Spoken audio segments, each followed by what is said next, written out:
அன்பு மாணவ செல்வங்களுக்கு ஆசிரியனின் அன்பு வணக்கம்.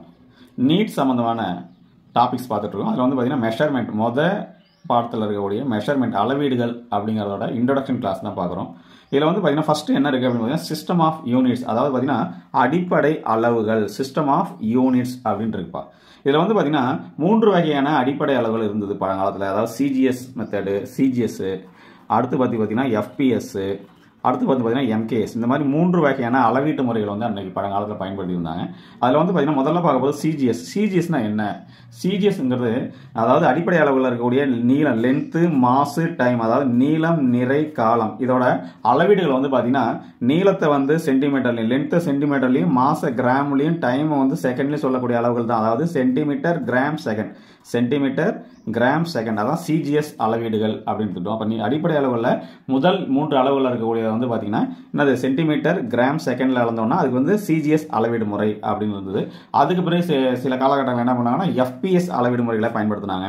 அது என்ன சார் எஃபிஎஸ் அப்படின்னு பார்த்தீங்கன்னா அதே தான் லென்த்து, மாசு, டைம், அதாவது சொல்லக்கூடிய நீளம், நிறை, காலம். இதை வந்து பார்த்தீங்கன்னா லென்த்தை வந்து ஃபுட்டு அடிக்கணக்குலையும், மாசு பவுண்டு கணக்குலையும், டயத்தை வந்து பார்த்தீங்கன்னா வினாடி கணக்குலையும் சொல்லக்கூடியது. அப்போது ஃபுட்டு, பவுண்டு, செகண்டு, அதான் எஃபிஎஸ் அளவீடு முறை அப்படின்னு சொல்லுவோம். அடுத்து தற்காலத்தில் பயன்படுத்தக்கூடிய அளவீடு முறைகள் தான் வந்து பார்த்தீங்கன்னா எம்கேஎஸ் அளவு முறை. அதாவது எம்கேஎஸ்னா என்ன? லென்த்து, மாசு, டைம், அதாவது தமிழில் சொன்னோம்னா நீளம், நிறை, காலம். இதை வந்து பார்த்தீங்கன்னா மீட்டர்லையும், கிலோகிராம்லையும், செகண்ட்லையும் சொல்லக்கூடிய அளவுகள். அதாவது மீட்டர், கிலோகிராம், செகண்ட். அதாவது லென்த்தை வந்து மீட்டர்லையும், மாசை வந்து கிலோகிராம்லையும், டயத்தை வந்து செகண்ட்லேயே சொல்லக்கூடிய அளவுகள் தான் வந்து எம்கேஎஸ் அளவு முறை அப்படின்னு சொல்கிறோம். அப்போ எம்கேஎஸ் மீட்டர், கிலோகிராம், செகண்ட். இதுதான் சிஸ்டம் எஸ்ஐ யூனிட்டாக வந்து இப்போ தற்காலத்தில் பயன்படுத்தக்கூடிய அளவீடு முறை. புரியுதுங்களா? சரி, இப்போ அடுத்து என்ன பார்க்குறோம் அப்படின்னா அடிப்படை அளவுகள் பார்க்குறோம். ஃபண்டமெண்டல் குவான்டிட்டிஸ், அடிப்படை அளவீடுகள், எஸ்ஐ யூனிட்ஸ் அப்படின்னு சொல்லுவோம். இது வந்து பார்த்தீங்கன்னா அடிப்படை அளவு வந்து 7 அடிப்படை அளவுகள் இருக்குப்பா. அடிப்படை அளவுகள் 7, துணை அளவுகள் 2. அடிப்படை அளவு வந்து 7 இருக்கு பாருங்க. அடுத்து துணை அளவுகள் வந்து பார்த்தீங்கன்னா 2 துணை அளவுகள் இருக்கும். அதாவது இப்போ அடிப்படை அளவுக்கு பிறகு 8, 9வது பிறகு இந்த ரெண்டுமே வந்து பார்த்தீங்கன்னா துணை அளவுகள் அப்படின்னு சொல்லுவாங்க. சப்ளிமெண்ட்ரி குவான்டிட்டிஸ் தமிழில் சொன்னோம்னா துணை அளவுகள், துணை அளவுகள். சரிப்பா, இங்கே வந்து பாருங்களேன். இப்போ அந்த அடிப்படை அளவுகள் 7 என்னென்ன அப்படின்னு பார்த்தோம்னு வச்சுங்களேன்.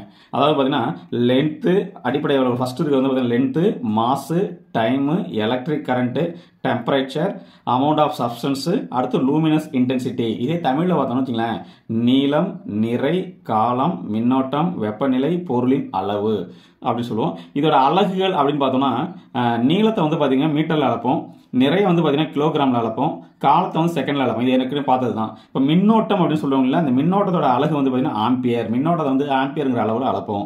புரியுங்களா? இந்த ஆம்பியரில் வந்து பார்த்தீங்கன்னா இங்கே லெட்டர்ஸில் எழுதும்போது ஸ்மால் ஏ போட்டுருப்போம் பாருங்க, குறியீட்டில் எழுதும்போது கேபிட்டல் ஏ போட்டிருப்பேன். எப்போதுமே ஒரு சயின்டிஸ்டோட பேரை அலகுகளாக பயன்படுத்தும் பொழுது முழு பேரை பயன்படுத்தணும்னா ஸ்மால் லெட்டரை வந்து ஸ்மால், அதாவது ஃபர்ஸ்ட் லெட்டர் வந்து ஸ்மால் லெட்டரில் பயன்படுத்தணும். அதே குறியீடுகளை பயன்படுத்தும் போது கேபிட்டல் லெட்டரில் பயன்படுத்தணும்.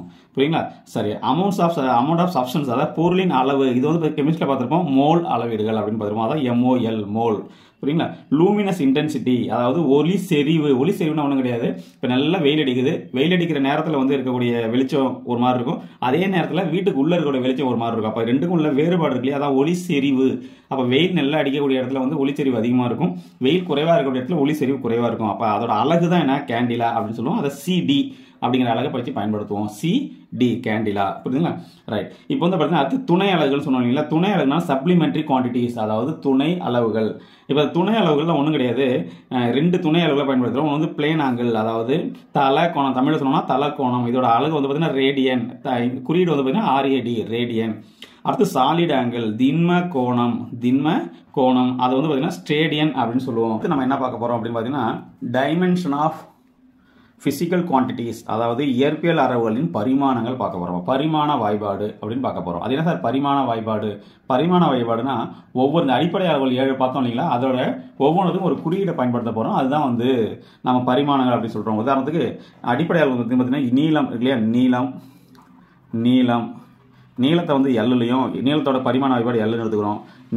நிறையோட பரிமாண வாய்பாடு வந்து பார்த்தீங்கன்னா மாஸ் அப்படின்னு சொல்லுவோம், அதனால கேபிட்டல் M எடுத்துக்கிறோம். அடுத்தது காலம், காலத்தோட பரிமாண வாய்பாடு வந்து பார்த்தீங்கன்னா S, சாரி டைமு. புரியுங்களா? சரி, இப்போ இது மாதிரி LMT அப்படில பயன்படுத்தும். அதாவது அடிப்படை அளவுகளில் இதோட பரிமாணங்கள் குறிக்க போகிறோம். புரியுதுங்களா? சரி, இப்போ வந்து உதாரணத்துக்கு இப்போ ஃபர்ஸ்ட் என்ன பண்ண போகிறோம், பரப்பளவோட பரிமாண வாய்ப்பாடு கண்டுபிடிக்க போகிறோம். இப்போ ஒவ்வொருத்தரோட சமன்பாடு தெரிஞ்சுன்னு வச்சுங்களேன், நம்ம என்ன பண்ணிடலாம்னா ஈஸியாக இதோட பரிமாண வாய்ப்பாடு கண்டுபிடிச்சிடலாம். உதாரணத்துக்கு பரப்பளவுன்னு வச்சுங்களேன், ஒரு பரப்பளவுனா நீளம் இன்ட்டு அகலம், அதாவது லென்த்து இன்ட்டு பிரெத்து, அதாவது நீளம் இன்ட்டு அகலம். அப்போ நீளத்தோட பரிமாண வாய்ப்பாடு என்ன? அது எல். பிரெத்து அகலமும் வந்து பார்த்தீங்கன்னா அதுவும் எல் தான்.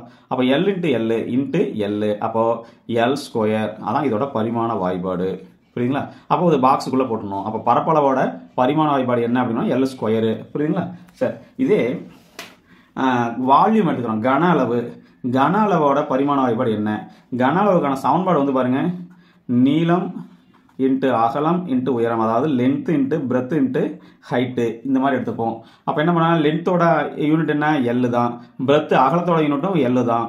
ஹைட்டோட யூனிட்டும் எல் தான். அதாவது பரிமாண வாய்ப்பாடு எல் தான். அதாவது நீளத்தோட பரிமாண வாய்ப்பாடு, உயரத்தோட பரிமாண வாய்ப்பாடு, அகலத்தோட பரிமாண எல்லாமே நீளத்தோட சொல்லுவோம். ஸோ அது எல்.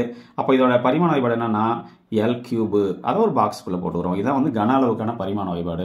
பரிமாண வாய்ப்பாடு வந்து பெரும்பாலும் மனப்பாடமே பண்ணக்கூடாது. நம்ம மனப்பாடம் பண்ணோம்னா கண்டிப்பாக மறந்துடும். அதே போல் வெலாசிட்டிக்கு பார்ப்போங்களா? வெலாசிட்டியோட பரிமாண வாய்ப்பாடு என்ன அப்படின்னு பார்த்தீங்கன்னா திசை வேகம் சொல்லுவோம். அதோட சமன்பாடு என்ன? நமக்கு சமன்பாடு தெரிஞ்சாலே போதும், ஈக்குவேஷன் ஃபார்முலா தெரிஞ்சாலே நமக்கு என்ன பண்ணிக்கலாம், இதோட பரிமாண வாய்ப்பாடு கண்டுபிடிச்சிடலாம்.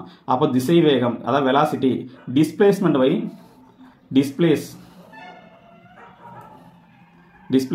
பை டைம் அப்படின்னு சொல்லுவோம். அதாவது இடப்பெயர்ச்சி பை காலம் அப்படின்னு சொல்லுவோம். இப்போ டிஸ்பிளேஸ்மெண்ட்டோட பரிமாண வாய்ப்பாடு என்ன? டிஸ்பிளேஸ்மெண்ட்னா லென்த்து, ஸோ எல் போட்டுக்கிறோம். அப்போ டயத்தோட பரிமாண வாய்ப்பாடு என்ன? காலம், அது டி தான். அப்போது எல் பை டின்னு எழுதுறோம். அது என்ன அழகாக அப்படி மாற்றி எழுதலாம்னா எல் T⁻⁻1 எழுதுவோம். இதுதான் வந்து இதோட பரிமாண வாய்ப்பாடு. அப்போ திசைவேகத்தோட பரிமாண வாய்ப்பாடு என்னன்னா எல் T⁻⁻1. அது என்ன அழகாக எப்படி எழுதலாம்னா MLTல எழுது வழக்கம். அப்போ எம் இங்கே இல்லை, ஸோ அது M⁻0 எல் T⁻⁻1. ஸோ இதுதான் என்னதுங்க திசைவேகத்தோட பரிமாண வாய்ப்பாடு. புரியுதா? அடுத்து வந்து ஆக்சலரேஷன், அதாவது முடுக்கத்துக்கான சமன்பாடு என்ன? Velocity by time. இதான் வந்து முடுக்கத்துக்கான சமன்பாடு. அதாவது தமிழில் சொன்னோம்னா திசை வேகம் பை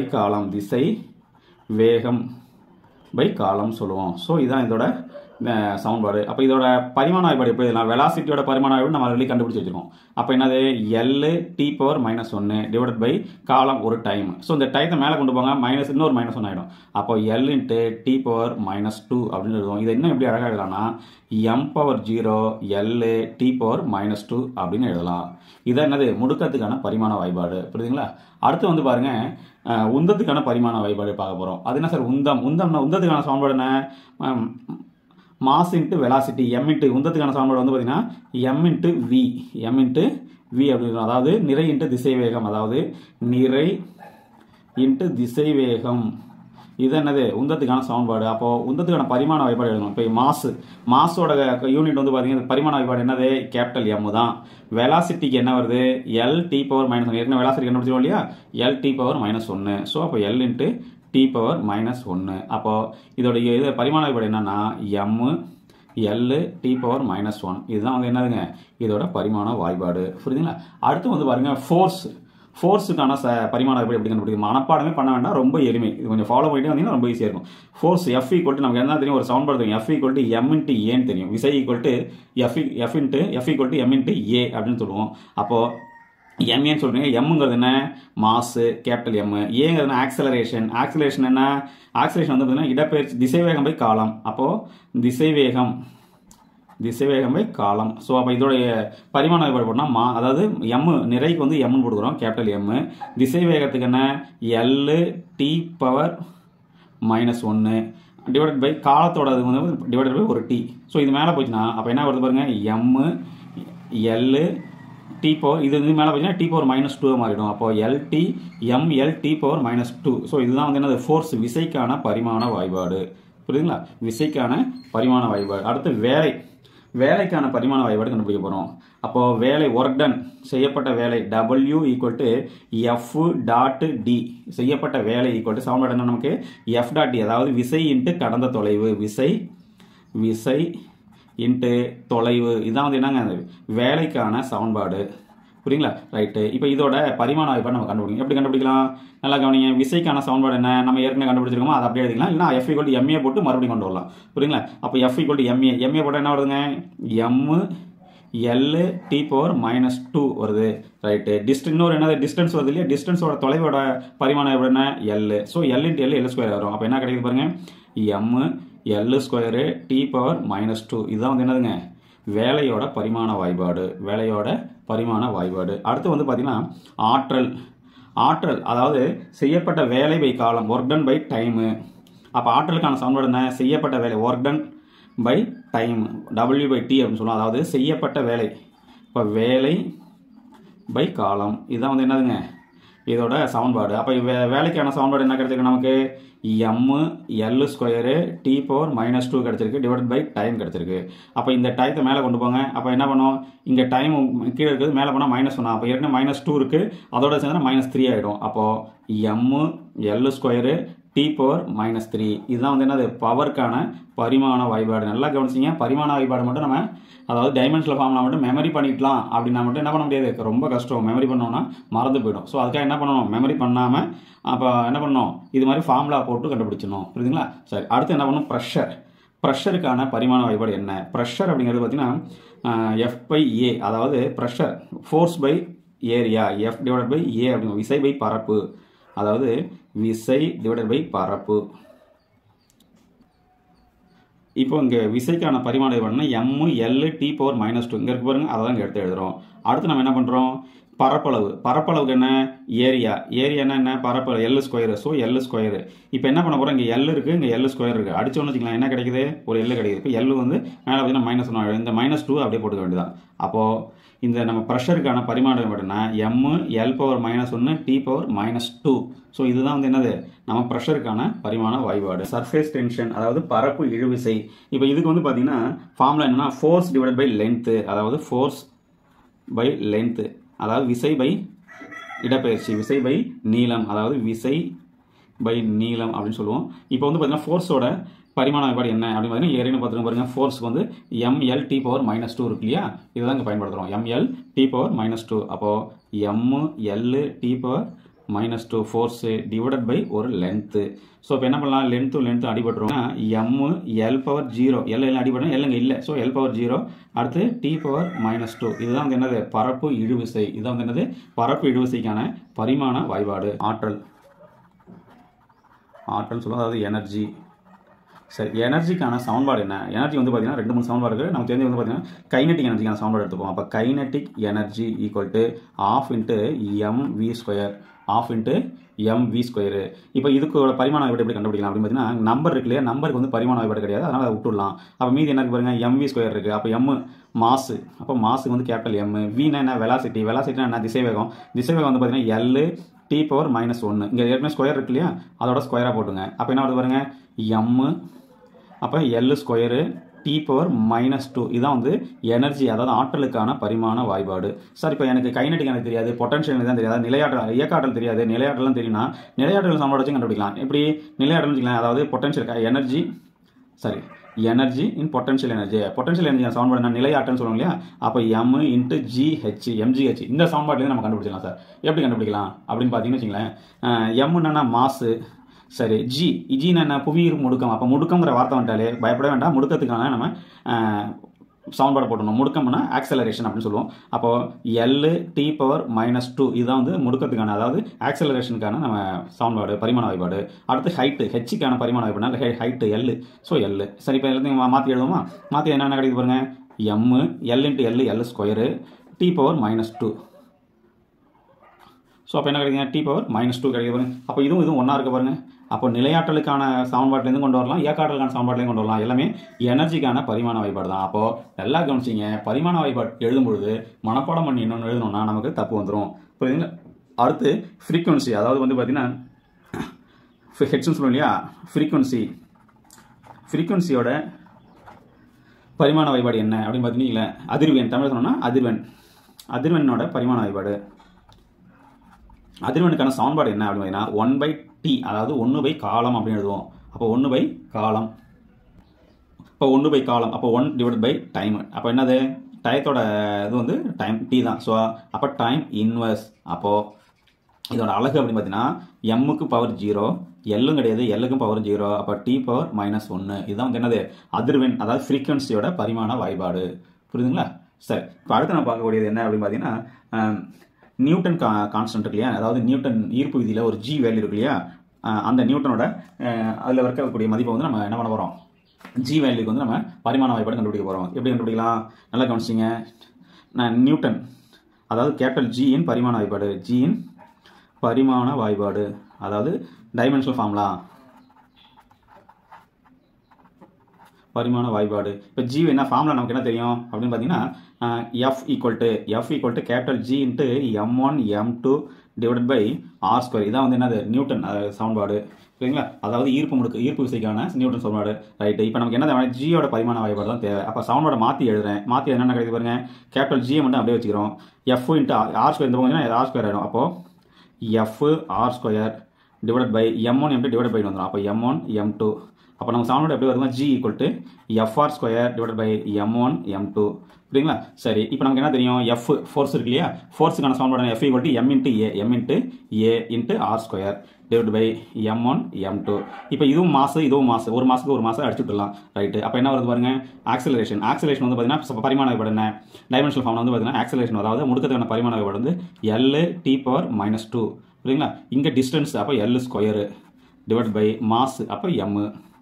இப்போ அதை மாற்றி கலக்கி பிரித்து எழுதணும். எப்படி கிடைக்குது பாருங்க, m⁻⁻1 கீழே இருக்கும்போது மேலே போச்சுன்னா m⁻⁻1 வந்துடும். அப்போ இங்கே ஒரு L இருக்குது, இங்கே ஒரு L ஸ்கொயர் இருக்குது. அப்போ L கியூபு இன்னொன்று t⁻⁻². அப்போ கேபிட்டல் ஜி பரிமாண வாய்ப்பாடு என்ன அப்படின்னு பார்த்தீங்கன்னா என்ன வருது பாருங்க, நமக்கு m⁻⁻1 L கியூபு t⁻⁻². மனப்பாடமே பண்ணாதீங்க, நீங்கள் என்ன மனப்பாடம் பண்ணாலும் அது என்ன ஆகிடும், உங்களுக்கு மறந்து போயிடும். அதனால் என்ன பண்ணிடலாம், ஈஸியாக இது மாதிரி ஃபார்முலாவை மாற்றி போட்டு சோர்ஸ் சமன்பாடு கண்டுபிடிச்சிட முடியும். புரிஞ்சுக்க முடியுதுங்களா. ரைட்டு, இதுதான் வந்து ஜியோட பரிமாண வாய்ப்பாடு. அடுத்து பிளாங்க் கான்ஸ்டன்டோட பரிமாண வாய்ப்பாடு என்ன, எப்படி கண்டுபிடிக்கலாம் அப்படின்னு பார்த்தீங்கன்னு வச்சுங்களேன். நல்லா கவனிச்சிங்களேன், பிளாங்க் கான்ஸ்டன்ட்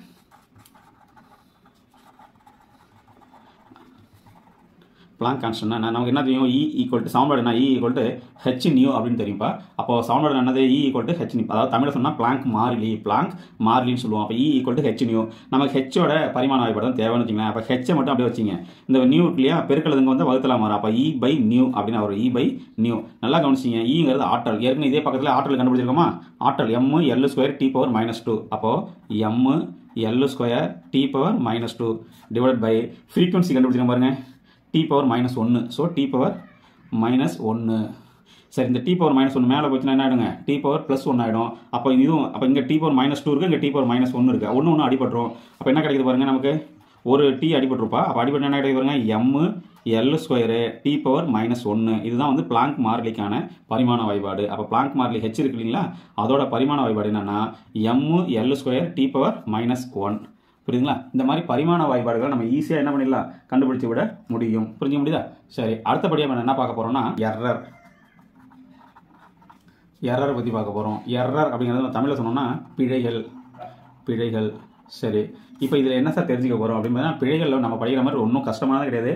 ஒரே ஒரு ஃபார்முலா மட்டும் போட்டால் போதுங்க, அதை வச்சு நம்ம எரரில் எல்லா ஈக்குவேஷனையும் கண்டுபிடிச்சிடலாம். உதாரணத்துக்கு இப்போ எக்ஸ் ஈக்குவல்ட்டுன்னு ஒரு ஈக்குவேஷன் கொடுத்துருக்காங்க, X equal to a⁻p b⁻q divided by c⁻r அப்படின்னு ஒரு ஈக்குவேஷன் கொடுத்துருக்காங்க. அப்படின்னா இதோட எரர் எப்படி கண்டுபிடிக்கிறது, நல்லா கவனிச்சிங்க. பெருக்கல்ல இருந்தாலும் சரி, வகுத்தல்ல இருந்தாலும் சரி, என்ன பண்ணணும், பிழைகளை மட்டும் எல்லாத்தையும் கூட்டிக்கணும், அவ்வளோதான்ப்பா.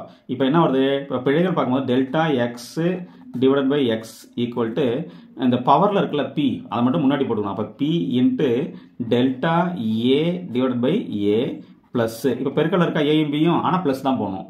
அப்போ என்னது, q into delta B divide by B அப்படின்னு எழுதுவோம். ப்ளஸ்ஸு நல்லா கவனிங்க, இப்போ வகுத்தலில் இருக்கா இந்த குவான்டிட்டி, இதுவும் வந்து வகுத்தலில் இருக்கும். ஆனால் நம்ம என்ன பண்ணோம், அதோட பிழைகளையும் கூட்டியதான் எரர்னால என்ன பண்ணணும், எல்லா எரரையும் நம்ம ஆட் பண்ணிக்க போகிறோம். அப்போது இப்போ வந்து பார்த்தீங்கன்னா R into delta C divided by C. So இதுதான் வந்து என்னது சமன்பாடு. அப்போ என்ன பண்ணலாம், ஒவ்வொரு எரரோட மதிப்புகளையும் நம்ம ஆட் பண்ணிட்டோம்னா கிடைக்கக்கூடிய மதிப்பு. அப்போ இதுதான் நமக்கு இந்த ஃபார்முலா. இப்போ ப்ராப்ளம் போடும்போது இது உங்களுக்கு இன்னும் தெளிவாக தெரியும். புரியுதுங்களா. அப்போ எரர் எல்லாத்தையும் நம்ம கூட்டிட்டோம்னா ஈஸியாக போயிடும். இதுதான் எரர். புரியுதுங்களா. அடுத்து நம்ம பார்க்கக்கூடியது வந்து பார்த்தீங்கன்னா முக்கிய எண்ணூறுன்னு சொல்லுவோம். சிக்னிஃபிகன்ட் ஃபிகர்னா முக்கிய எண்ணூறுங்கிறது ஒன்றும் கிடையாது, ரொம்ப எளிமையானது தான். இதில் ரெண்டு மெத்தட் தான் இப்போ இருக்குது. ஒன்று வந்து பார்த்தீங்கன்னா கூட்டல் கழித்தல், ரெண்டுக்கும் ஒரே மெத்தடு. கூட்டலுக்கும் கழித்தலுக்கும் ஒரே மெத்தடு, பெருக்கலுக்கும் வகுத்தலுக்கும் ஒரே மெத்தட். எப்படி சார் கண்டுபிடிக்கிறது அதாவது வந்து பார்த்தீங்கன்னா நம்ம தசம திருத்தம் அப்படின்னு கூப்பிடுவோம் இல்லையா. ஒரு நம்பரை வந்து 2 நம்பரை வந்து கூட்டுறோம். அப்படி கூட்டும்பொழுது வந்து ப்ளஸ் மைனஸாக இருந்ததுன்னா புள்ளிக்கு பிறகு உதாரணத்துக்கு 1.01 அப்படின்னு ஒரு இருக்குது. இன்னொன்று பார்த்தீங்கன்னா 2.2 அப்படின்னு ஒரு நம்பர் இருக்குது. இந்த 2 நம்பர் இப்போ ஆட் பண்ணுறோம். ஆட் பண்ணால் என்ன கிடைக்கும் பாருங்கள், நமக்கு 1 2 இதை கூட்டணும்னா 3. சரி, இப்போ இந்த கூட்டல்லையும் கழித்தலையும் என்ன மெத்தட் அப்படின்னு பார்த்தீங்கன்னா புள்ளிக்கு பிறகு இருக்கக்கூடிய குறைந்தபட்ச ஸ்தானத்தோட மதிப்பை கண்டுபிடிக்கணும். குறைந்தபட்ச ஸ்தானம் பாருங்க 2 புள்ளிக்கு பிறகு ஒரு ஸ்தானம் தான் இருக்குது. ஸோ இப்போ ஆன்சர் எதில் இருக்குன்னா புள்ளிக்கு பிறகு ஒரு ஸ்தானம் தான் இருக்கணும். ஆனால் இந்த போடும்பொழுது என்ன பண்ணணும்னா இந்த நம்பரை நம்ம கன்சிடர் பண்ணணும். உதாரணத்துக்கு இப்போ இதை போட்டுருவோம். இதை போட்டுட்டு நான் சொல்கிறேன். இப்போ இதோட ஆன்சர் என்னவா இருக்கணும், நீங்கள் சொல்கிற மாதிரி தான் 3.2 மட்டும் தான் இருக்குது. அப்போ இதோட ஆன்சர் வந்து பார்த்தீங்கன்னா 3.2 தான் ஆன்சர். இதுதான் கூட்டல் கழித்தல் இருக்கக்கூடிய இது. சரி, இதே மாதிரி இன்னொரு சம் எடுத்துப்போமே. அதே சம 1.05ன்னு ஒரு நம்பரு, இன்னும் வந்து 2.2 அப்படின்னு ஒரு நம்பர் இருக்குது. இந்த 2 நம்பரையும் இப்போ நம்ம ஆட் பண்ணுறோம். ஆட் பண்ணோன்னா இருக்குதுங்க 5 2 3. இப்போ இதோட ஆன்சர் என்னவா இருக்கும் அப்படின்னு பார்த்தீங்கன்னா 3.2ன்னு போட்டுறக்கூடாது. ஏன் அப்படின்னா பக்கத்தில் இருக்கிற நம்பரை பார்க்கணும். பக்கத்தில் இருக்கிற நம்பர் வந்து பார்த்தீங்கன்னா 0 1 2 3 4 அப்படி இருந்தால் அப்படியே எழுதிக்கலாம். இதில் அப்படி தான் இருந்திருக்கும். அதனால் என்ன பண்ணியிருக்கேன், 1 இருந்ததுனால அப்படியே அந்த நம்பரை எழுதிக்கிட்டேன். ஆனால் 5 6 7 8 9 பக்கத்தில் இருக்கிற நம்பர், இந்த நம்பர் ஏதாவது ஒன்று இருந்ததுன்னா என்ன பண்ணணும், இந்த ஸ்தானத்து கூட நம்ம போடக்கூடிய ஆன்சர் கூட 1 ஆட் பண்ணிக்கணும். அப்போ இதுக்கு ஆன்சர் என்னவா இருக்கும் அப்படின்னு பார்த்தீங்கன்னா 3.3. இதுதான் இப்போ தெரிஞ்சுக்கூடிய இதுதான் முக்கிய இன்னொரு சிக்னிஃபிகன்ட் ஃபிகர்னு சொல்லுவோம். புரியுங்களா. அப்போ ப்ளஸ் மைனஸில் மட்டும் நல்லா கவனிச்சிங்க. ப்ளஸ் மற்றும் மைனஸில் என்ன பண்ணணும், ஒரு நம்பர் இன்னொரு நம்பரை கூட்டும்பொழுது குறைந்தபட்ச டிஜிட்ஸ் அதை கால்குலேட் பண்ணி அதில் தான் ஆன்சர் இருக்கணும். அப்போ இதோட ஆன்சர் என்னன்னா இதில் குறைந்தபட்ச டிஜிட்ஸ் பண்ணி பாயிண்ட்டுக்கு பிறகு புள்ளிக்கு பிறகு ஒரே ஒரு டிஜிட் தான் இருக்குது. இப்போ ஆன்சர் என்ன பண்ணணும், புள்ளிக்கு பிறகு ஒரே ஒரு டிஜிட்டில் ஆன்சர் போடணும். இங்கே வந்து பாருங்க, ஆனால் என்ன பண்ணணும், பக்கத்தில் இருக்கிற நம்பரை கன்சிடர் பண்ணணும். கன்சிடர் மீன்ஸ் 0 to 4 வரைக்கும் வந்து அப்படி எழுதிக்கலாம். 5 to 9 வரைக்கும் நான் ஒன்று ஆட் பண்ணிக்கணும். இது நம்ம சின்ன கிளாஸில் படிச்சிருக்கோம் இல்லையா, அதே தான் வேற ஒன்றும் இல்லை. இப்போ மல்டிப்ளிகேஷன் இருக்குன்னு வச்சுங்களேன். மல்டிப்ளிகேஷனில் என்ன ஃபார்முலா அப்படின்னு பார்த்தீங்கன்னா 2 நம்பரை வந்து அடுத்து பண்ணும்போது பார்த்தீங்கன்னா டோட்டல் டிஜிட்டை கன்சிடர் பண்ணணும். உதாரணத்துக்கு இதே நம்பர் எடுத்துருவோமே 1.01 இன்ட்டு 2.2ன்னு வச்சுங்களேன். 2.2 இதை நம்ம மல்டிப்ளை பண்ணுறோம். மல்டிப்ளை பண்ணால் கிடைக்குது பாருங்கள் ஆன்சரு. பாருங்கள் 2 1s are 2 2 0 2. அதே போல் 2 0 2. இப்போ நமக்கு ஆன்சர் என்ன வருது பாருங்கள் 2 2 2 2. ரைட்டு. எத்தனை டிஜிட்ஸ் தள்ளி சார் புள்ளி வைக்கணும் பாருங்கள், 1 2 3 டிஜிட் தள்ளி புள்ளி வைக்கணும். அப்போ 3 டிஜிட் தள்ளி புள்ளி வச்சாச்சு. இப்போ இதோட ஆன்சர் என்னவா இருக்கணும் நல்லா கவனிச்சிங்க. இதில் டோட்டல் டிஜிட்டை கன்சிடர் பண்ணணும் சார். டோட்டல் டிஜிட்டை கன்சிடர் பண்ணணும்னா மொத்தமாக மினிமம் டிஜிட் வந்து இதில் 2 டிஜிட்டில் ஆன்சர் இருக்குது. ஸோ இங்கே 3 டிஜிட்டில் இருக்குது, இங்கே 2 டிஜிட்டில் இருக்குது. அப்போ என்ன பண்ண ஆன்சரு 2 டிஜிட்டில் மட்டும்தான் வரணும். அப்போ இதோட ஆன்சர் என்னென்னா 2.2 தான். புரியுதுங்களா. அப்போ பெருக்கல்லையோ வகுத்தல்லையோ வந்தது அப்படின்னா இது நம்ம ப்ராப்ளம்ஸ் போடுவது உங்களுக்கு நிறைய சொல்லித்தரேன். இதில் வந்து சிக்னிஃபிகன்ட் ஃபிகரில் இப்போ பெருக்கல்லையோ வகுத்தல்லையோ வந்ததுன்னா மொத்த டிஜிட்டை கன்சிடர் பண்ணி என்ன பண்ணணும், அதோட மினிமமாக இருக்கக்கூடியதில் ஆன்சர் போடணும். அப்போ இதுதான் ஆன்சரு. புரிஞ்சுக்க முடியல. இதுதான் ஆன்சரு. புரியுங்களா. இதுதான். அப்போ இந்த மாதிரி என்ன பண்ணால் நிறைய ப்ராப்ளம்ஸ் நம்ம ஒர்க் அவுட் பண்ணிகிட்டே இருந்தோம்னா நிறைய மதிப்பெண்களை நம்மளால் எடுத்துட முடியும். புரியுதுங்களா.